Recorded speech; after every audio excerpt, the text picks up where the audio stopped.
ये तन सुंदर है प्रभु इसी के अंदर है।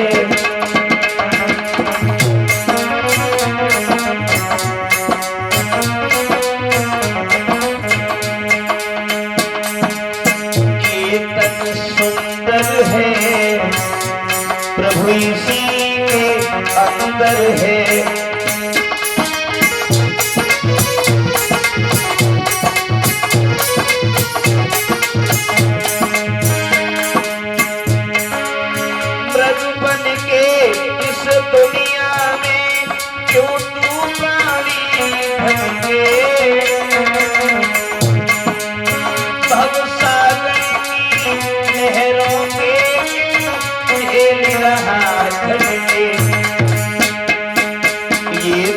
सुंदर है प्रभु इसी के अंदर है।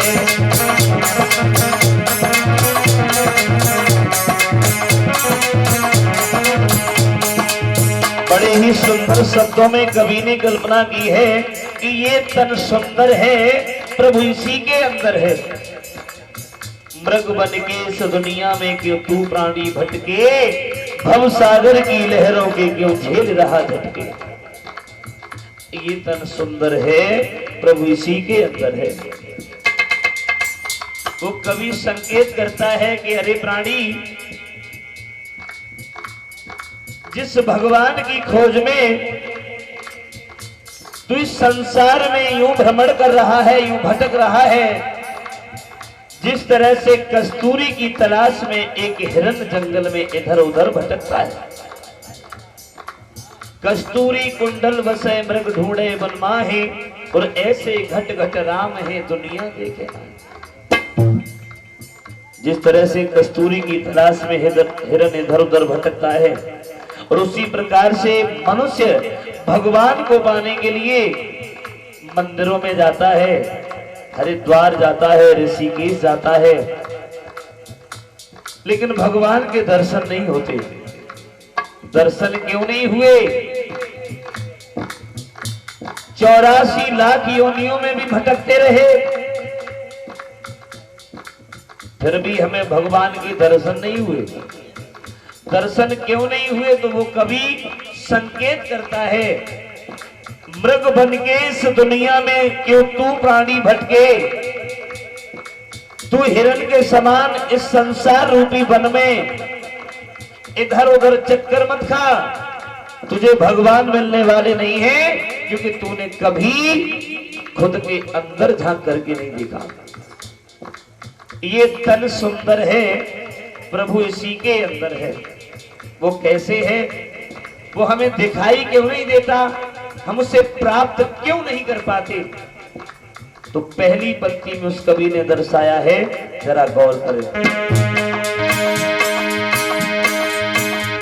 गुण जैसे छिपा दबाना, वो दबाना,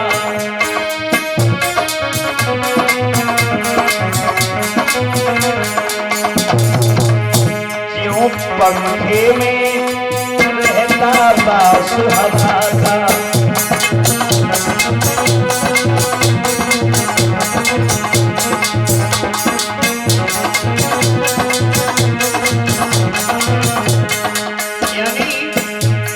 प्रथम पंक्ति में कवि ने संकेत कर दिया, गुड़ जैसे छिपा दवा का, जो पंखे में रहता बास हवा का। ये हो, गौर करें, गुड़ जैसे छिपा दवा का। दवा के अंदर उस दवा का गुड़ दवा होता है। क्या होता है? उस दवा के अंदर उस दवा का गुण दवा होता है, और हर रोग की दवा का नाम दवा होता है। हा? अगर हम डॉक्टर के पास में जाएं, सर में दर्द है, फिर भी कहेंगे डॉक्टर साहब सर में दर्द हो रहा है, दवा दे दो। या पेट में दर्द है, फिर भी कहेंगे डॉक्टर साहब पेट में दर्द हो रहा है, दवा दे दो। या बुखार है, कोई अन्य और बीमारी है, फिर भी हम यही कहेंगे कि हम दवा लेने आए हैं, हमें दवा दे दो। हम दवा ले लेते हैं। हर रोग की दवा का नाम दवा होता है और उस दवा के अंदर उस दवा का गुण दवा होता है।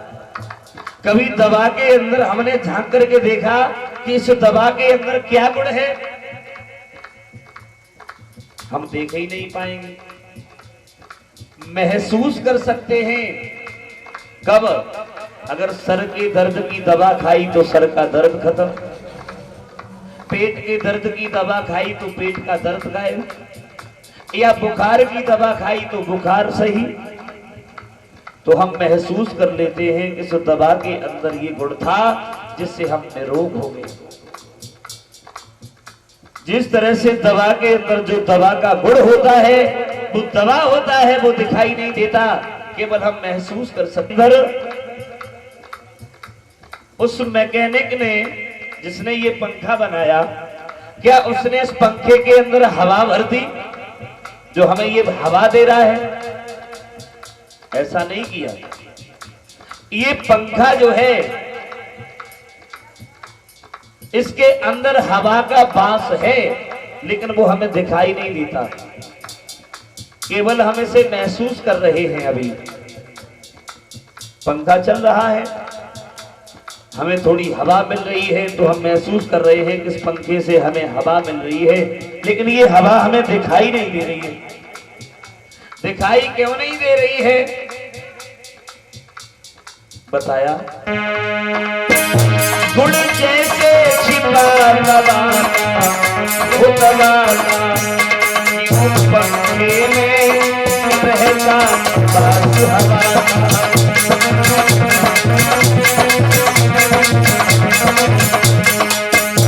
एक माताएं बहनें और बनाती हैं बीजना, जो हाथ का पंखा होता है।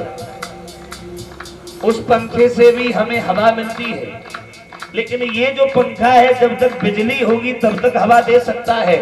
लेकिन जो हमारी माताएं बहनें पंखा बनाती हैं हाथ वाला, वो ऑटोमेटिक होता है।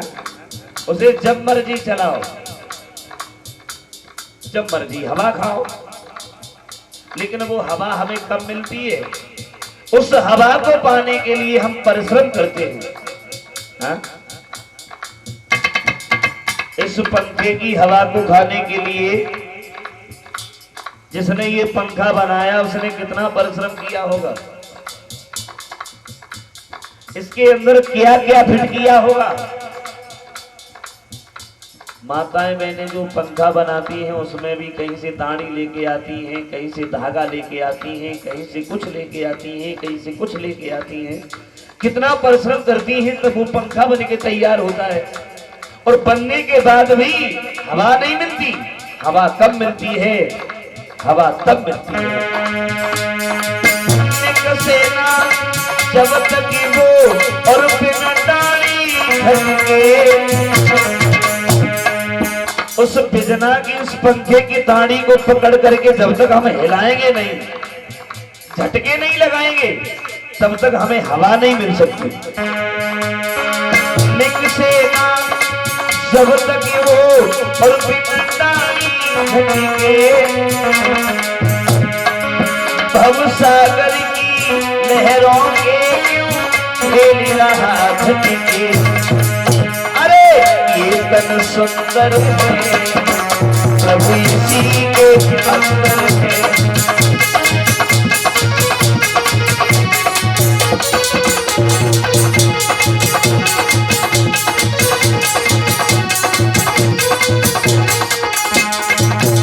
दूसरी पंक्ति में गौर करते हैं, हवा को पाने के लिए कितना परिश्रम किया था तब हवा मिली। दूसरी पंक्ति में कभी लिखता है, ये कथनी बिल्कुल सही है, वो सही है।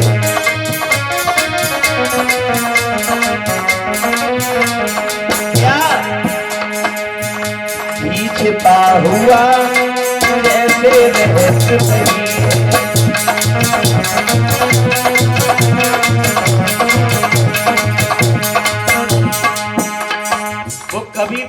पंक्ति में लिख रहा है कि ये कथनी बिल्कुल सही है, घी छिपा हुआ जैसे रहत दही है। जिस प्रकार से दही के अंदर घी होता है, क्या होता है? घी। ये हम जानते हैं कि इस दही के अंदर घी है। अगर दही के अंदर हाथ डालें और हाथ डाल करके हम ये चाहें कि इसमें से घी निकले आए, तो क्या निकल सकता है? नहीं निकल सकता। शब्द बहुत गहराई के हैं, समझने की बात है। गौर करते जाएंगे तो हर बात समझ में आती जाएगी। दही के अंदर हाथ डालने से घी प्राप्त नहीं होता। जब दही के अंदर हाथ डालने से हमें आसानी से घी प्राप्त नहीं होता, तो परमात्मा को पाने के लिए क्या परमात्मा तैयार बैठे हैं जो हम उन्हें बुलाएं वो चले?